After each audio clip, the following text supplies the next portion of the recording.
हनुमान जी साक्षात शिव हैं, गुरु बनाना पड़ा। हनुमान जी के गुरु सूर्य भगवान हैं। इसलिए आपके जीवन में कष्ट है, परेशानियां हैं। क्यों हैं? क्योंकि गुरु की एंट्री नहीं है। आपके जीवन में एक ऐसा गुरु चाहिए जो आपको सही मार्ग दिखाए। अर्जुन लड़खड़ा गए, मैं क्या करूं, किससे लड़ूं? ये मेरे पितामह हैं, ये गुरु द्रोणाचार्य हैं, ये मेरा भाई है, ये मेरे रिश्तेदार हैं।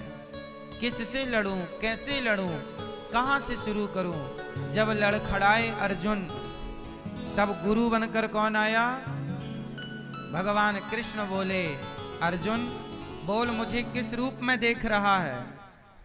अर्जुन ने कहा, वैसे तो मैं आपको सखा के रूप में देखता हूं, वैसे तो मैं आपको मित्र के रूप में देखता हूं, पर आज मैं आपको सखा नहीं, मित्र नहीं, शिष्यस्ते हम, आज मैं आपका शिष्य बनता हूं और आज मैं आपको गुरु के रूप में देखता हूं। और जब ये कहा कि मैं गुरु के रूप में देखता हूं, तब भगवान ने शिष्य मानकर गीता सुनाई। ज्ञान लेने का अधिकारी शिष्य ही होता है। ज्ञान लेने का अधिकारी शिष्य ही होता है। शिक्षा ईमानदारी से ली जाती है, शिष्य बनकर ली जाती है, सन्मुख बैठ कर ली जाती है, चोरी से नहीं। चोरी से शिक्षा पाई थी दो लोगों ने, एकलव्य ने। एकलव्य ने चोरी से शिक्षा पाई कि नहीं? तो गुरु द्रोणाचार्य जी ने कहा कि चलो आप अंगूठा दे दो हमें काट करके। अब यहां पर आप सोच सकते हैं कि गुरु द्रोणाचार्य जी ने एकलव्य से अंगूठा क्यों मांगा? एकलव्य से अंगूठा इसलिए मांगा क्योंकि तुमने हमारी विद्या चोरी से ग्रहण की है। एकलव्य ने कैसे ग्रहण की? बोलो, चोरी से। सन्मुख बैठकर पाते तो आप अधिकारी थे, चोरी से। इसलिए कर्ण ने, दूसरे कर्ण ने विद्या चोरी से पाली परशुराम जी से। परशुराम जी ने कहा कि तुमने झूठ बोला है कि तुम ब्राह्मण हो, तुमने झूठ बोला कि तुम ये हो वो। जाओ हम तुम्हें शाप देते हैं कि तुम्हारी विद्या तुम्हारे आखिरी वक्त में काम ही नहीं आएगी। झूठ बोल करके कर्ण ने विद्या प्राप्त की। इसलिए विद्या छल से नहीं पाई जाती, गुरु की शरण में छल से नहीं जाया जाता, कपट से नहीं जाया जाता। यदि छल कपट से गए तो वह विद्या आपके काम नहीं आएगी। इसलिए निष्कपट होकर के जब हम गुरु के चरणों में जाते हैं तो गुरु हमारे भीतर में ज्ञान का प्रकाश भर करके, ये दास अनिरुद्ध आज मैं जहां भी हूं तो केवल अपने गुरुदेव भगवान की कृपा से हूं। उन्होंने मुझे पढ़ाया ना होता, उन्होंने मुझे ज्ञान ना दिया होता तो मुझे क्या पता था। मैं जब छोटा था मुझे तो ये भी नहीं पता था, ये हमारे पूज्य गुरुदेव भगवान है जो आप टीवी पर देख रहे हैं। हमें तो ये भी नहीं पता था कि भगवान का स्वभाव कैसा है, स्वरूप कैसा है, भागवत क्या है, हमें कुछ भी पता नहीं था। हम तो शून्य थे, हैं, क्या आज भी पाए हैं, पर गुरुदेव भगवान की कृपा से ये समझ गए हैं। हमने आज तक की जिंदगी में केवल इतना जान पाए हम कि संसार में यदि अपना कोई है तो केवल भगवान अपने हैं, कोई और नहीं। बस इतना सीख पाया हूं मैं। आज तक मैंने क्या सीखा? आज तक की उम्र में मैंने सिर्फ एक बात सीखी है। मैंने अपने गुरुदेव भगवान से एक चीज सीखी है कि केवल भगवान अपने हैं, बाकी जगत में कोई भी अपना। मैं एक ही बात जानता हूं कि भगवान अपने हैं, बाकी दुनिया अपनी। अब बताओ, मैं एक ही बात जानता हूं, आप लोग तो 3-4 बातें जानते होंगे और ज्यादा ज्ञान होगा, पर मैं इतना ही सीख पाया। मेरा मानना है कि जितना सीखो पहले उतना जीवन में उतारो, जब वो उतर जाए तो आगे का पाठ फिर पढ़ लेना। अब आपको ज्ञान बहुत सारा है, लेकिन वो ज्ञान जीवन में उतरा नहीं। क्यों? ज्ञान है आपके पास, पर ज्ञान जीवन में उतरा ना हो तो आप बताइए उस ज्ञान का कोई अर्थ है? हमें ज्ञान कम है, पर जितना है हम उस ज्ञान पर चल रहे हैं। तो मीराबाई ने यही तो कहा था कि मेरे तो गिरधर गोपाल दूसरो ना, मेरे भगवान हैं दूसरा कोई नहीं। इतनी सी बात आपको समझनी है। हमारे परीक्षित बनकर के कथा का रसपान कर रहे श्री राज सिंह जी और मैया श्रीमती शकुंतला देवी जी, आप कथा की गंगा में डुबकी लगाकर अपने लोक परलोक को संवार रहे हैं। पूरे परिवार को, पितरों को परम गति प्रदान कर रहे हैं। आपके पुत्र संदीप कुमार जी, कहाँ हैं संदीप जी? ठीक। और पिंटू देवी जी, संजीत कुमार जी, मंजू देवी जी, पोता रौनक, ऋषभ और दक्ष, विधि और समस्त चौधरी परिवार, स्वर्गीय श्रीमती चिंता देवी जी की स्मृति में, स्वर्गीय श्री शंकर लाल जी की स्मृति में आप कथा का आयोजन करा रहे हैं। खरखंडी रौंद नई दिल्ली से हैं आप। अभी भागवत जी के यहाँ पोथी पाठ भी चल रहे हैं। आप यजमान परिवारों ने बिठाकर पोथी पाठ अपने कल्याणार्थ मंगल कार्य किया है। अभी 29 अप्रैल से 5 मई तक फिर भागवत जी के पोथी पाठ बैठेंगे। आप लोग भी अपने पितरों के लिए पोथी पाठ बिठा सकते हैं। हमारे यजमान जी ने, राज जी ने और शकुंतला मैया जी ने तो बड़ा पुण्य किया। इनके कारण वैशाख के माह में हम सबको भागवत जी की कथा प्राप्त हो रही है। आपने अपने पितरों पर भी और परिजनों पर भी बड़ी कृपा की है। कल हम लोगों ने कथा सुनी कि धुंधकारी की 5 पत्नियों ने गला दबाकर मार डाला। धुंधकारी मर के क्या बना? प्रेत। भागवत सुनी तो प्रेत योनि से मुक्ति मिल गई। भूत प्रेत, भूत कम पावरफुल होता है, प्रेत ज्यादा पावरफुल होता है। प्रेत से भी ऊपर फिर ब्रह्म राक्षस होता है ना मैया? तो जो अपने माता पिता की सेवा नहीं करेगा, जो गलत काम करता है, वह भूत प्रेत की योनि में जाता है। और जो स्त्रियां अपने सास ससुर की, बड़े बुजुर्गों की सेवा नहीं करती, अपने धर्म का पालन नहीं करती, ऐसी स्त्रियां मृत्यु के बाद क्या बनती हैं? पुरुष तो बन जाता है भूत प्रेत, स्त्रियां क्या बनती हैं? क्या बनती हैं? चुड़ैल।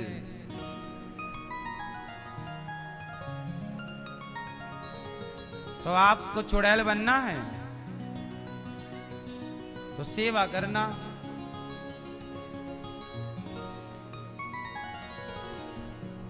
भागवत सुन के धुंधकारी की परम गति हुई। भागवत जी में भगवान के 24 अवतारों का वर्णन है। भागवत जी में कितने अवतारों का वर्णन है? 24। नारायण, नारद, हरि, कपिल देव, श्री राम, हंस, हयग्रीव, मोहिनी, दत्तात्रेय, सुखधाम, नरसिंह, वामन, व्यास जी, ऋषभ देव, कौमार, यज्ञ पुरुष, धनवंतरी, बुद्ध कल के अवतार, पृथु राजा, बारह पुनि, कृष्ण चंद्र भगवान, परशुराम, मत्स्य, कमठ, पद्म, पुराण, प्रमाण। भगवान के 24 अवतार हैं। अच्छा, भगवान क्यों अवतार लेते हैं? अवतार का मतलब होता है उतरना। अवतार का मतलब होता है, अवतार मतलब जोर से, उतरना। भगवान ऊपर से हमारे और आपके लिए नीचे उतरते हैं, काम करते हैं, अपना कार्य करते हैं, फिर अपने धाम। भगवान का धाम क्या है? भगवान कहाँ रहते हैं? जोर से, भगवान कहाँ रहते हैं? सब लोग बताओ। मैया, भगवान कहाँ रहते हैं मेरी माँ? नहीं पता? पेट में हैं? क्या बोल रही हैं गुलाबी मैया? कहाँ रहते हैं भगवान? भगवान कहाँ रहते हैं? हैं? कण कण। भगवान कहाँ रहते हैं भैया? आप वन में। भगवान वन में होते हैं, राम बन गए हैं ना। कहाँ रहते हैं भगवान? भगवान कहाँ रहते हैं?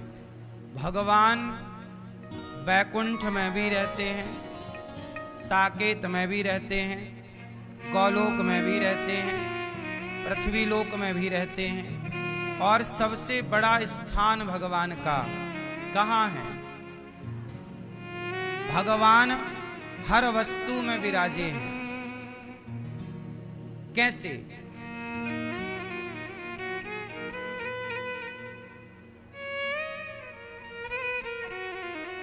भगवान कण कण में कैसे विराजे हैं, ये कैसे सिद्ध करो? अच्छा बताओ, इस पुस्तक में भगवान हैं, हाँ या ना? जोर से। कैसे सिद्ध करोगे कि भगवान हैं? करो सिद्ध, चलो।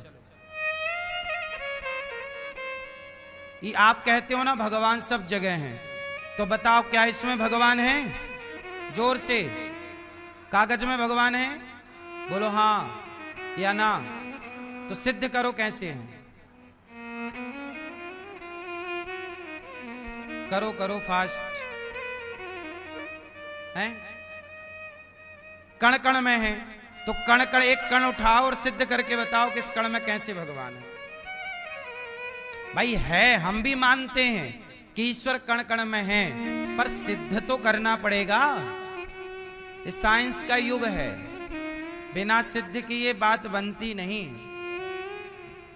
नहीं तो आपका बेटा कहेगा मां पागल हो, कह रही हो कागज में भगवान है, कहां है दिखाओ। फिर आप बता ना पाओगे। सिद्ध करना पड़ेगा। कण कण में ईश्वर है, मैं भी स्वीकार करता हूं, पर सिद्ध तो करो। आओ हम सिद्ध करें, कहो तो सिद्ध करें। आओ सिद्ध करते हैं। ये कागज है, कागज में भी भगवान का अस्तित्व है। कैसे? अच्छा ये बताओ, कागज किससे बना? जोर से अब बताते चलो। कागज किससे बना? कहां से बना? पेड़ पौधों से। कागज किससे बना? पेड़ पौधों से। अच्छा बताओ, 5 तत्व होते हैं, नाम बताओ जरा पांचों के। पृथ्वी, जल, वायु, अग्नि, आकाश। हो गए? अब मुझे ये बताओ, इस कागज में कौन सा तत्व है? ये कागज किस तत्व से बना है? उत्तर दो फास्ट। कागज किस तत्व से बनता है? पृथ्वी, जल, वायु, अग्नि, आकाश। कितने तत्वों से बना है ये? हैं?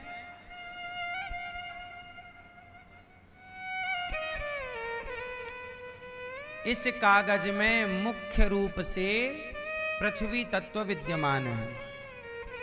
इस कागज में मुख्य रूप से क्या विद्यमान है? इसे पृथ्वी में गाड़ दो तो ये माटी बन जाएगा। बोलो हाँ।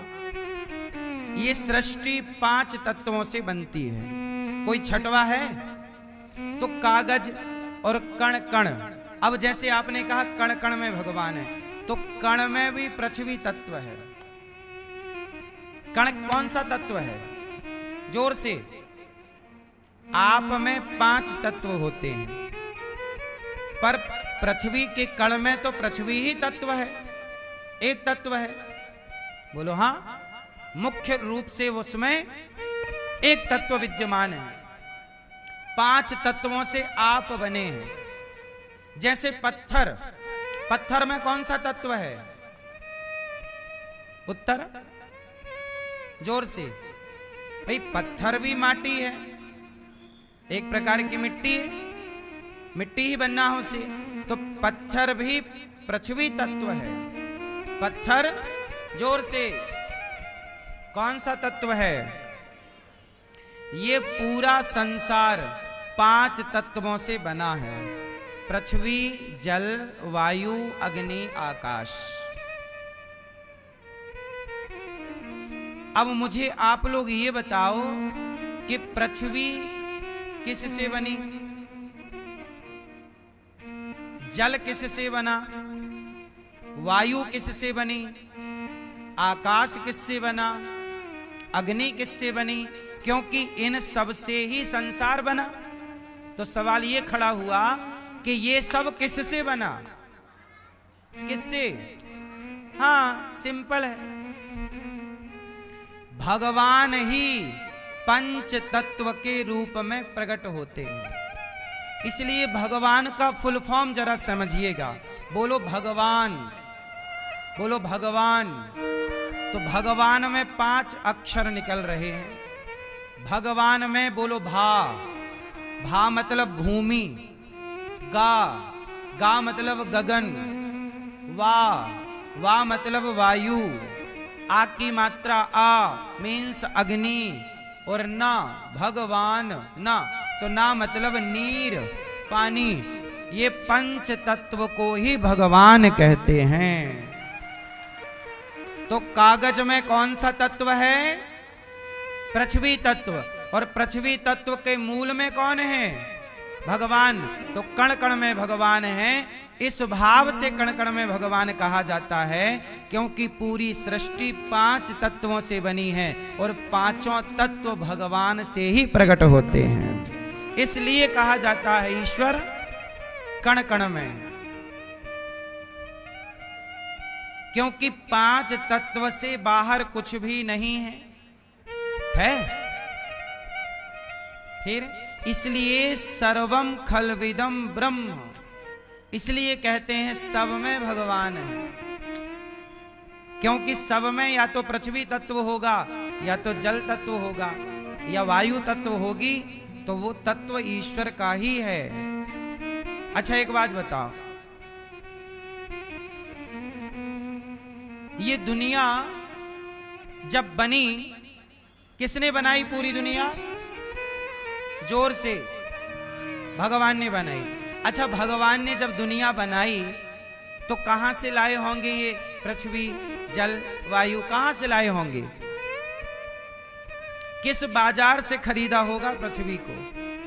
भाई आप घर बनाते हो तो सीमेंट कहीं से खरीदते हो, सरिया कहीं से लाते हो, ईंट कहीं से लाते हो, रेत कहीं से लाते हो, कंक्रीट कहीं से लाते हो। बोलो हाँ। लेकिन जब परमात्मा ने ये पूरा संसार बनाया होगा तो कहां से लाए होंगे सब सामान? जरा मुझे बताओ आप लोग फास्ट, कहां से लाए होंगे? उत्तर है या मैं दूं? मैया,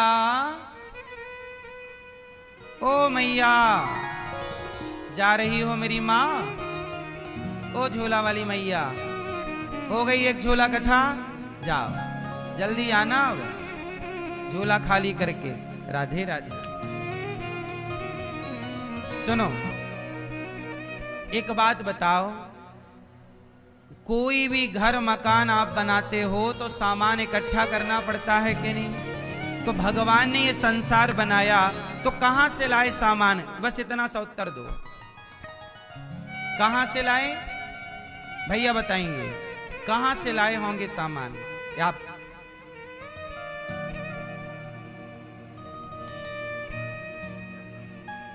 अब आप कहो तो उत्तर दूं? किस किस को उत्तर सुनना है इसका?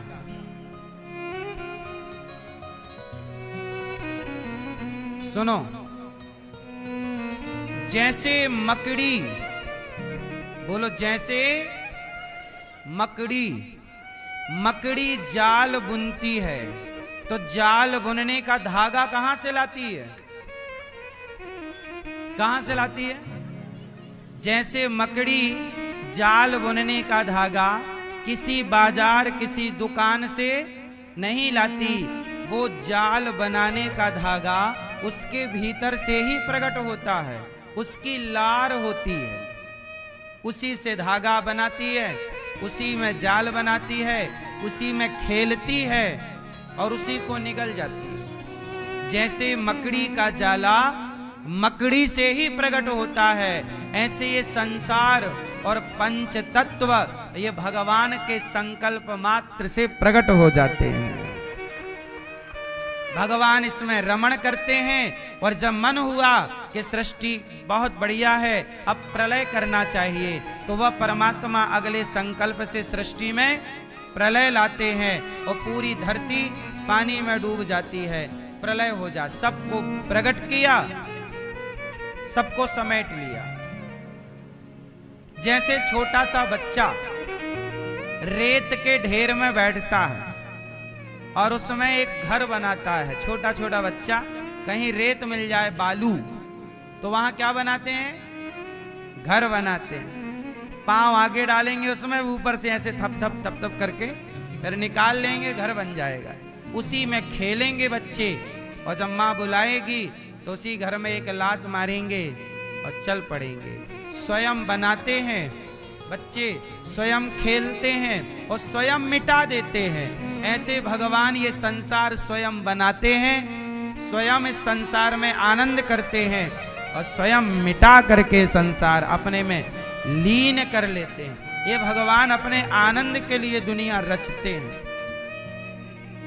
आप लोग सोचते होंगे भगवान ने ये दुनिया क्यों बनाई? जरा बताओ क्यों बनाई? हाँ, भगवान ने दुनिया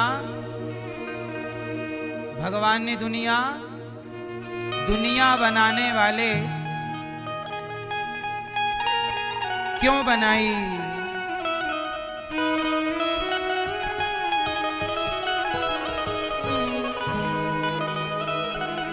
हाँ, दुनिया बनाने वाले क्या तेरे मन में समाई, काहे को दुनिया बनाई तूने।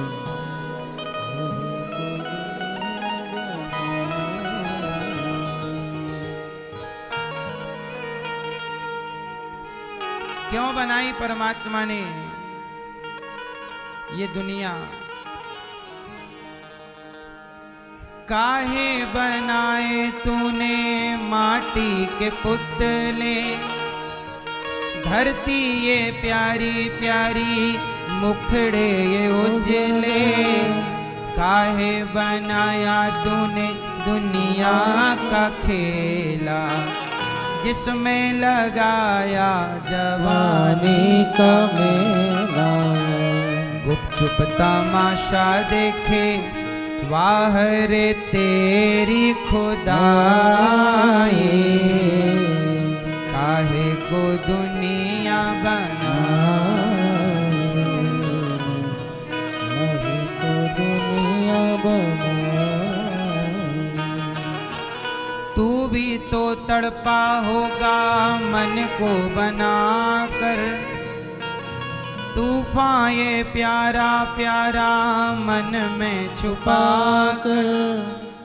कोई छवि तो होगी आँखों में तेरी, आंसू भी छलके होंगे आँखों से तेरी। बोल क्या सूझी तुझको, काहे को प्रीत जगाए, काहे को दुनिया बनाई। भगवान ने दुनिया क्यों बनाई, ये सवाल वर्षों से खड़ा है। क्या आप बता सकते हैं कि भगवान ने दुनिया क्यों बनाई? क्यों मैया,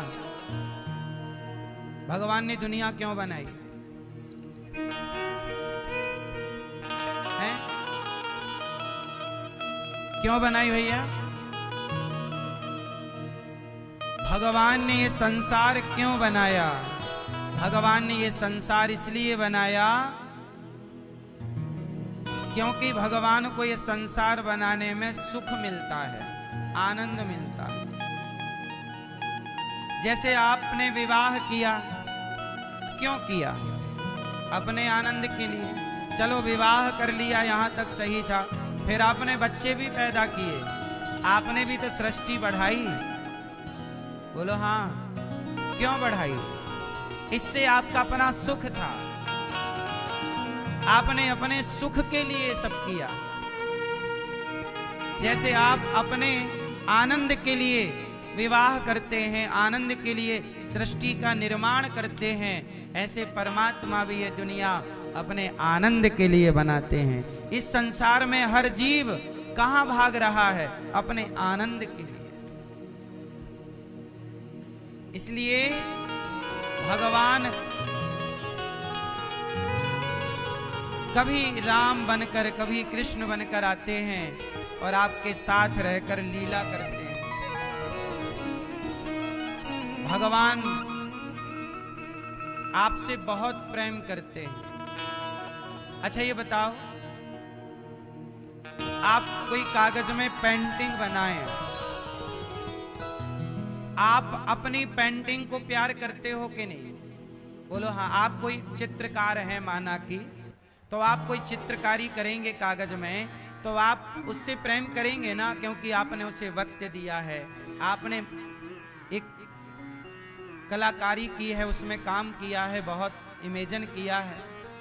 हर व्यक्ति को अपनी पेंटिंग से प्रेम है या नहीं? जैसे आपके बच्चे आपने पेट में रखा है तो आपको अपने बच्चों से बहुत प्रेम है। जैसे आपको अपने बच्चों से प्रेम है, आपको अपनी चित्रकारी से प्रेम है, ऐसे भगवान को भी संसार के हर जीव से प्रेम होता है, क्योंकि हर जीव उस ईश्वर का बनाया है। इसलिए भगवान की रचना कौन है? अच्छा बताइए, ईश्वर की रचना का नाम बताओ। ईश्वर की रचना क्या है? मैया बताएंगे। भगवान की रचना कौन है? नहीं, पीछे वाली मैया है। ईश्वर की रचना क्या है भैया जी बताएंगे, पीछे वाले। नहीं नहीं बताओ, गुस्सा हो क्या? बताना नहीं चाहते आप? कहीं इसलिए तो नहीं बताना चाहते कि आप बता दोगे तो हमें भी ज्ञान हो जाएगा।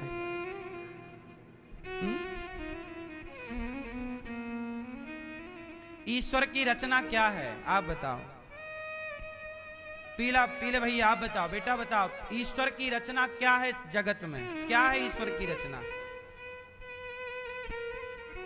बोलो, सुनो। चींटी किसकी रचना है? चींटी किसकी रचना है? भगवान की। इंसान किसकी रचना है?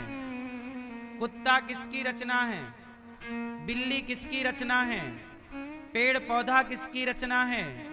मछली किसकी रचना है? पक्षी किसकी रचना है? सारा संसार में जो आप देख रहे हैं सब ईश्वर का ही रचा हुआ है। इसलिए ईश्वर की हर रचना से आपको प्रेम करना चाहिए, किसी से घृणा नहीं करना चाहिए, क्योंकि सब ईश्वर का है। बताओ क्या है ऐसा जो भगवान का नहीं है? मैया बताओ, ऐसा क्या है जो ईश्वर का नहीं है? क्या नहीं है? हाँ, तो फिर आप जिनसे नफरत कर रही हो वो भी ईश्वर के हैं या नहीं? तो आप नफरत ईश्वर की रचना से कर रहे हैं, आप घृणा ईश्वर की रचना से कर रहे हैं, आप निंदा ईश्वर की रचना की कर रहे हैं। मैं किसी की भी निंदा करूं, वो निंदा किसकी होगी? बोलो। इसलिए कहता हूं कि जब सब ईश्वर की ही रचना है तो फिर आप किसी से विरोध क्यों, किसी से घृणा क्यों? इसलिए कहते हैं कि राह में आए जो दीन दुखी, सबको गले से लगाते चलो। और प्रेम की गंगा यही सनातन है। हमने नफरत करना ही तो नहीं सीखा, हमने घृणा करना ही तो नहीं सीखा। हम सनातनी अपना त्योहार मनाते हैं, दशहरा, दीपावली, होली, पर क्या मजाल के किसी जीव को मार डालें। हमने मारना नहीं बचाना सीखा है। ना जाने क्या हो गया दुनिया के लोगों को, जो अपने स्वाद के लिए जीवों को मारते हैं, जो अपने त्योहारों के नाम पर बकरों को मार मार के रक्त बहाते हैं। किसी की हत्या करना, जो हत्या आप कर रहे हैं वह बकरा भी ईश्वर की रचना है, वह मुर्गा, वह मुर्गी भी ईश्वर की रचना है। मैं क्यों ईश्वर की रचना को बिगाड़ूं? बोलो हाँ। मारने का अधिकार है आपको? क्या एक मरे हुए बकरे को या मरी हुई मुर्गी को आप जीवित कर सकते हैं? जब मरे हुए को आप जिंदा नहीं कर सकते तो जिंदा को मारने का अधिकार आपको किसने दिया? अज्ञानवश लोग ये गलत काम करते हैं। भगवान के 24 अवतार हुए हैं, हर अवतार का एक हेतु है, एक कारण है। मैया बैठ जाओ मेरी माँ, शोर ना करो, बोलो राधे राधे।